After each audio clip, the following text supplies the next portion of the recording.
నియోజకవర్గాన్ని ఎన్నుకోవడం జరిగింది. రెండోది, మీరు కొంతకాలంగా కాంగ్రెస్తో చర్చలు జరిపారు. డీకే శివకుమార్ని కలిసారు బెంగళూరులో. కాంగ్రెస్లోకి వెళ్ళే అవకాశం ఉన్నట్టు వార్తలు చాలా ఎక్కువగా వచ్చాయి. అది వాస్తవం సార్?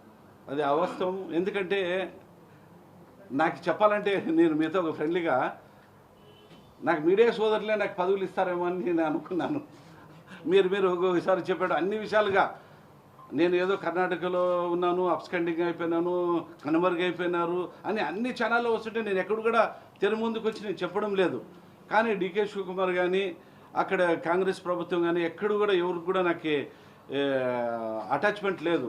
ఎందుకంటే నా బ్రదర్ అక్కడ కర్ణాటకలో మంత్రి ఉన్నాడు కాబట్టి మా మంత్రి మా బాగోగాలు ఏదన్నా పంచుకునేదానికి నా కర్ణాటక పక్క బార్డర్లో ఉన్నాను. ఆలూరు నియోజకవర్గము మా తమ్ముడు ఉన్న నియోజకవర్గం పక్కపక్కలో ఉంది కాబట్టి కష్ట సుఖాలు మేము పంచుకుంటాం అంతేదానికి. కానీ అక్కడ ఉన్న పెద్దలు కానీ ఎక్కడ కూడా ఎవరు కాంగ్రెస్తో కూడా ఎప్పుడు నేను చర్చించే విషయం ఎక్కడ కూడా లేదని చెప్పేసి నేను స్పష్టంగా చెప్తాను. బీసీలకు ఇంపార్టెన్స్ ఇస్తా అంటారు సీఎం. మరి ఆ పార్టీ వదిలేసి వెళ్ళిపోతున్నప్పుడు మీకు సీట్ అడిగితే ఇవ్వలేకపోయారు ఆయన. బీసీలకి ఇంపార్టెంట్గా ఇస్తారనే దానికి కొన్ని విధంగా జరిగిండొచ్చు, కొన్ని దగ్గర లేదని చెప్పచ్చు.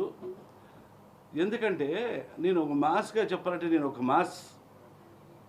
నేను చెప్పాలంటే ఈరోజు కర్నూలు జిల్లా తీసుకుందాం, రాష్ట్ర వ్యాప్తంగా తీసుకుందాం. నా నా నా అనే పదానికి ఎక్కడ కూడా నాకు న్యాయం జరగలేదనేది నేను అనుకుంటున్నాను. ఎందుకని చెప్పేసి ఎవరైనా అడగచ్చు క్వశ్చన్. నా నా అనే పదానికి న్యాయం జరగలేదనేది. ఈరోజు కర్నూలు జిల్లాలో 14 నియోజకవర్గాలు ఉన్నాయి ఉమ్మడి జిల్లాలో. ఆ ఉమ్మడి జిల్లాలో న్యాయం ఎవరు జరిగిందనేది మీరే ప్రశ్నించుకోండి. ఈరోజు 14 నియోజకవర్గంలో ఒక ముస్లిమ్స్, 2 ఎస్సీలు, ఒక బీసీ. నా భాషలో చెప్పాలంటే ఇలాగ చెప్పచ్చు.